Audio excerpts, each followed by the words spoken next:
At the height of the Viking Age, most Norse are not literate.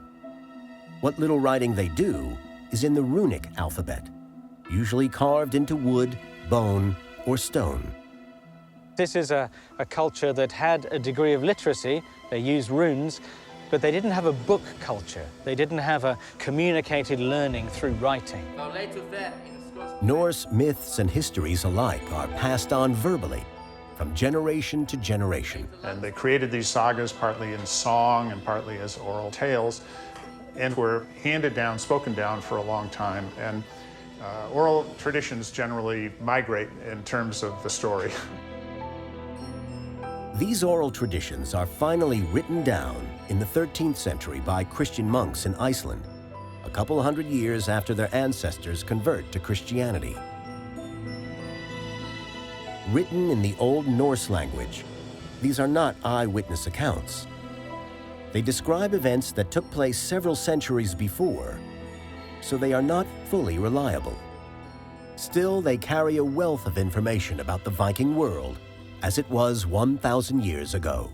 So the sagas are wonderful. They're great epics, and they tell you a lot about the personalities and the times, and they tell you a lot about family life. They tell you about the sailing directions. They're a wonderful source of literature as well as knowledge about Viking culture and their history. The sagas also describe the workings of the Viking government in Iceland. Dan Snow is meeting saga expert Emily Lethbridge at the site of Iceland's open-air Viking parliament, Thingvellir. This is the site of the oldest parliament in the world.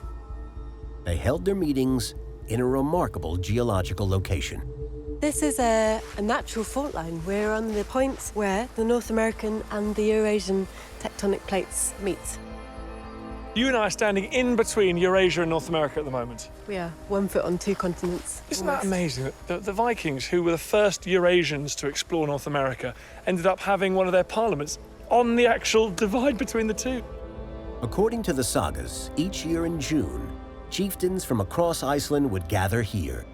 What kind of things would be discussed and debated at these parliaments? Well, decisions about feuds or disputes between local parties that couldn't be settled at a local level would be resolved here. The laws would be amended or revised, new laws created. Sentences of outlawry would be imposed on members of society who had broken all of the rules. You were sent away from Iceland. You could go anywhere else, but you couldn't set foot on Iceland for the period that the outlawry stood. It is this kind of exile from Iceland that launches perhaps the most astonishing chapter in Viking exploration. According to the sagas, around 982 AD, a local Icelandic court banishes a Viking explorer and entrepreneur named Erik the Red because he had murdered several people. One of these characters in the sagas, who's said to have been outlawed for a period of 3 years, is Erik the Red. Already banished from Norway and now exiled from Iceland, Erik set sail to uncharted waters.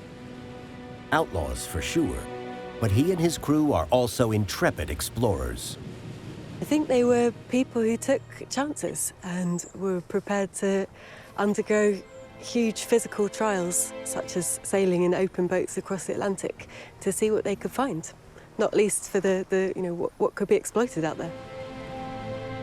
How did Vikings like Erik the Red manage to successfully navigate and survive long-distance voyages in the treacherous North Atlantic?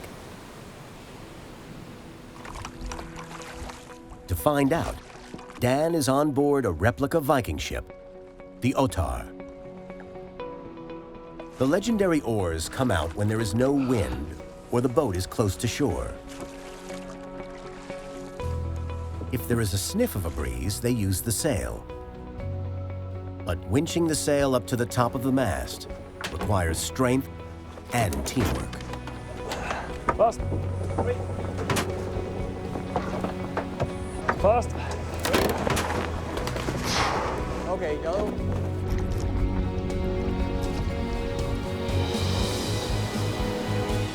And now you can feel we're going downwind, so it's nice and smooth.